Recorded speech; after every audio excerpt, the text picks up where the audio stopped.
Yes, indeed, folks. Do us the Blue Please right here on cynicalbrits.com. And some people might say, well, tell Biscuit, why are you still doing Blue Please? You've quit World of Warcraft. If you had any idea the number of times I've not been subscribed to World of Warcraft when I've actually been doing this show, I think you would probably have a fit. I'm sorry, this is not to be taken seriously under any circumstances. It really isn't. It's nonsense. It's just a ranting show. You know how all of those shows are in the States, those shock jock shows, and if I have any listeners that actually legitimately watch and listen to those shows, then you have to accept my apology for thinking that you are utterly retarded. In the case of those kind of shows, you just watch them, it's like, wow, nobody could actually believe this. You want to know why? It's because they don't. Pro tip, they are lying to rabble-rouse and gain viewers. They exaggerate their opinion. They may believe something along those lines, but they certainly don't believe it anywhere near as passionately or as vehemently. That's pretty much what this show is. The difference between that and this is that I admit it. Simple as that. Right. Let's talk a little bit more about this, shall we? Why not? This whole idea about saying, well, it doesn't matter because it doesn't affect me. It just demonstrates just how many selfish goddamn people we have playing this game. Oh, it doesn't directly affect me, so I suppose I don't care. Or, actually, it does affect me, and it makes it much easier for me, and I actually don't care about the challenge. I just want the epics, I want to see the buses and the epics, and I don't care how difficult it is, regardless of the fact that they've just neutered the hell out of this content. God, how many times has this happened with Blizzard? Law, I think it was Law, making this argument on Gamebreaker TV, which is fairly bogus as far as I'm concerned. I love the guy to death, but seriously, he's talking out of his arse. And it comes down to the fact that he came and said, oh, well, they've done this with all of the content. I said, no, they haven't. Are you freaking serious? No, they freaking haven't. In the actual content that mattered, i.e. vanilla, and then TBC, they did not. They nerfed it at the end of TBC. This was when, one, the expansion was completely over and done with, so it was irrelevant. And two, we didn't actually like that either. Can we point this out? Back then, we said the same things, and it wasn't just me, it was the major raiding guild saying, it's like, why are you doing this, Blizzard? This is stupid. If you want to incentivize going into that content, then you've got to do something to make it worthwhile. That didn't make it worthwhile, that just made it easier. What's worse is they never reverted it either, so that entire, not even a tier of content, that entire expansion's worth of content was destroyed and had some of the best raiding content in the game. God. It's like they wanted people to forget about how good TBC was. I said this in wrath, and I'll continue to say it to this damn day, because I was right. Of course I was right. When am I not? God. You know, I can count the number of times that I've not been right about this kind of thing on the fingers of one damn hand. And you know what? I wish I was wrong more. I really do. I wish I was incorrect more, because I don't want to be right about these kind of things. I don't. I want to think that Blizzard is an amazing company that develops in such a style that everyone enjoys the game, gets a good challenge out of it, and they are second to none in terms of MMO development and all this good stuff. But I can't believe that anymore, because it's not true. Yes, actually, there are now better games coming out. There's already one out. Rift is just a better game. It's as simple as that. I mean, yes, it's a clone, but at the end of the day, WoW's a clone of all sorts of different things. You know, I'd actually like to go and play Rift, but I can't justify the questing. It's just, why would I want to do that questing again? I mean, come on, man. I don't want to do hotkey leveling again. Press 2 to kill guy, press 2 to kill guy. I have the screwdriver in my hand right here. I'm going to just shove it into my eye socket. Seems more enjoyable and probably more productive in the long run. I half consider just buying an account for Rift. Hell, I could probably talk to Treon Worlds and ask them to give me some pre-mades. They probably would as well if I supported the game. It's just, it doesn't seem right, does it? It's the same argument we got against people playing classes they don't understand. I don't think I should inflict that on anybody. I'm more likely just go back to DDO, because I've got a level 9 character in that. Bear in mind, the game goes up to level 20, so, you know, that's actually quite a high-level character in the grand scheme of things. I could go back to that. I've got good equipment. I can go do all sorts of things. I'll probably just play some more DDO, because it's a good game.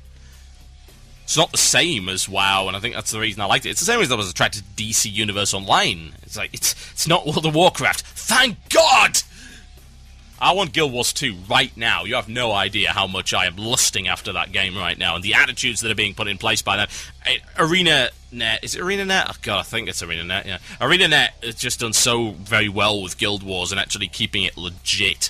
Keeping it real, bro. Keeping it real. Why can't Blizzard keep it real anymore? It's a good question. Very good question. distressing, really, when you think about it. Very distressing.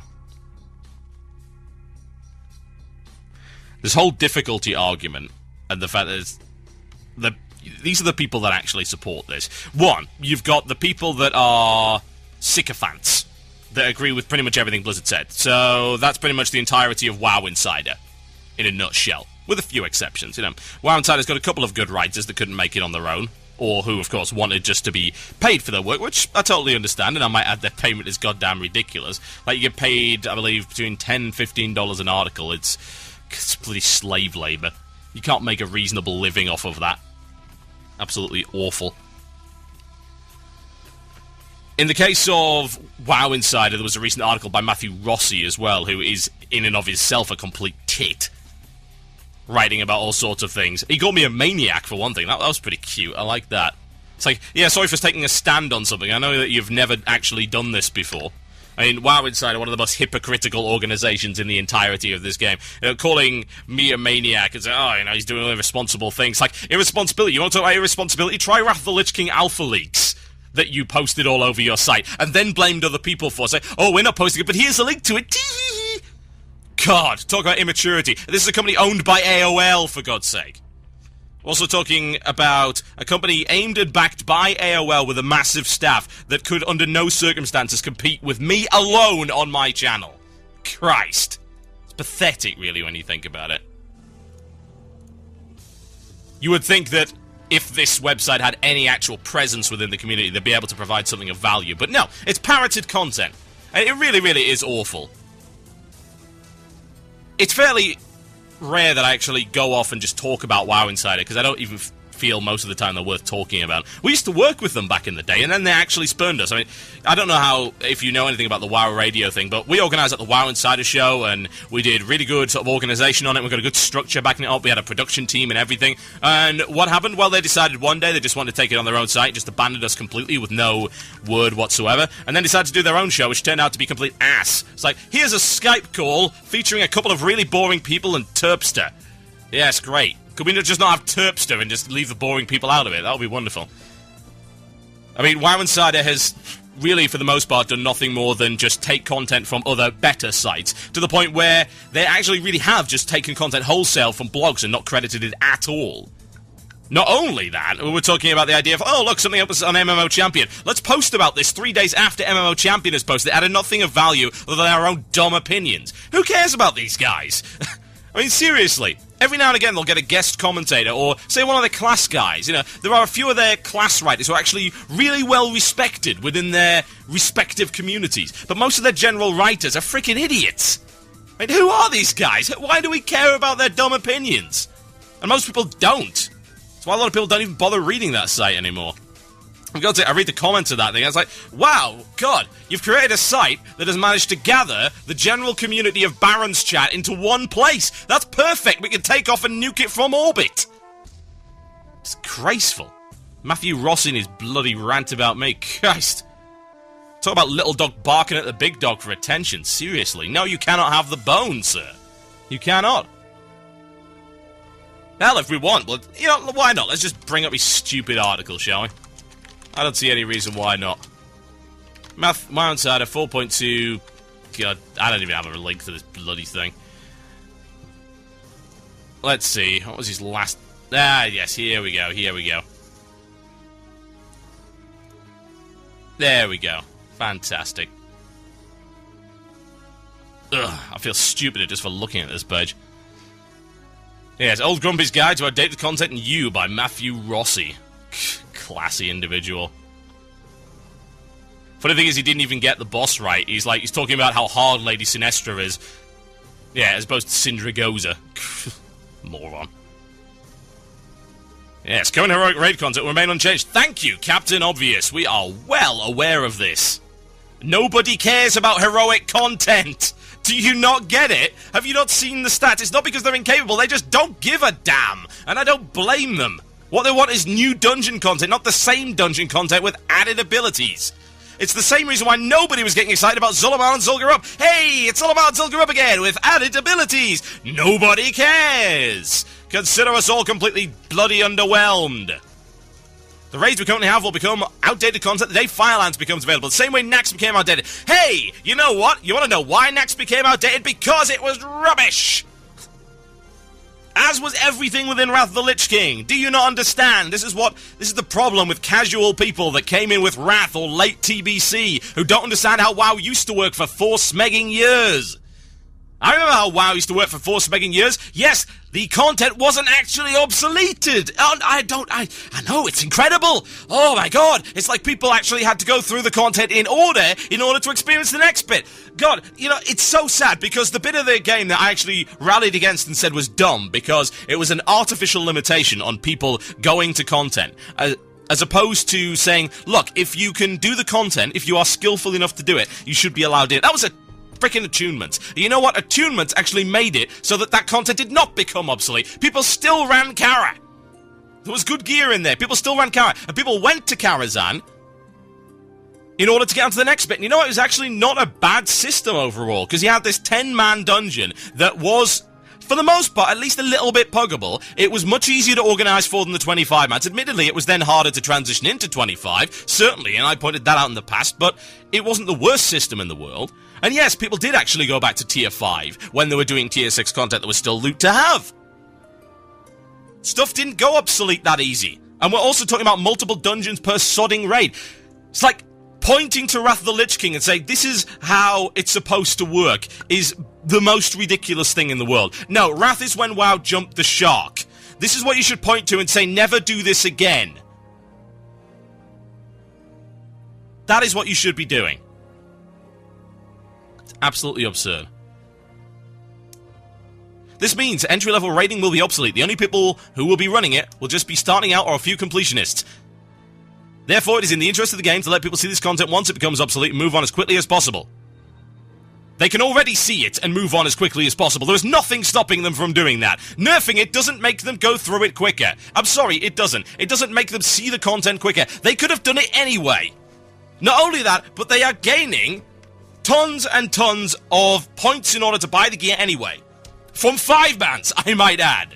It's all going to distance point gear. Hey, 359 gear for running 5-mans. How does that not speed up going through the damn content? For God's sake, you yourself claim it's obsolete, so why the hell are you making it more obsolete? Why would you want it nerfed? It's a dumb argument. It is so incredibly stupid, and more to the point, why would you want that content obsolete anyway? Congratulations, you have endorsed the policy of having 7 bosses as the entirety of what you get for next tier. How are you not finding that disgraceful? With, of course, no announcements whatsoever as when 4.3 will come out. We have no idea what even the next raid is going to be, let alone anything else. How long is that going to take? We don't know! There's not even a single word about it. This would get anyone worth their salt, anyone that has a margin of intelligence, anyone that's actually played the game for longer than 3 weeks, anyone that's actually experienced some of the good content back in the day and how raiding used to work, as in when it was good and when people really, really cared about it. God, I remember that. I remember when people used to get psyched up over World First. Now nobody cares anymore. They're more concerned about achievements. You can return your seat to its upright normal position. If anyone is telling you that this is an outrageous slap in the face and not the casuals, ruination of the game, or the horns of the Dryad Armadillo, whatever the hell that means, poking forth, they're wrong, and possibly a hysterical maniac who overreacts to a simple armadillo pet. Christ.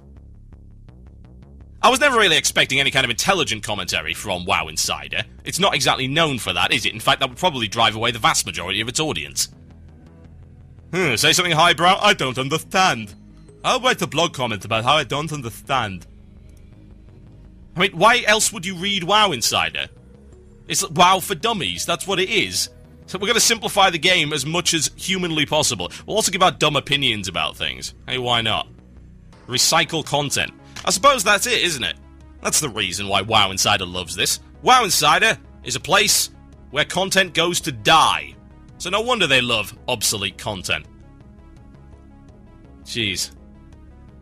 It's like the old meme cycle, isn't it? I'll tell you. You know a meme's dead once it makes its way to cable television news. You know that a piece of WoW content and discussion is dead when it makes its way onto WoW Insider. Thankfully that doesn't happen until several days after it ceases to be relevant. My name is Total Biscuit, you're listening to Blue Please right here on CynicalBrit.com. I'll be right back after this. I'm going to play some more from the one and only soundtrack for Frozen Synapse. You know what? It's really good to promote companies that actually do good things. It's wonderful. It's called Switch. Enjoy.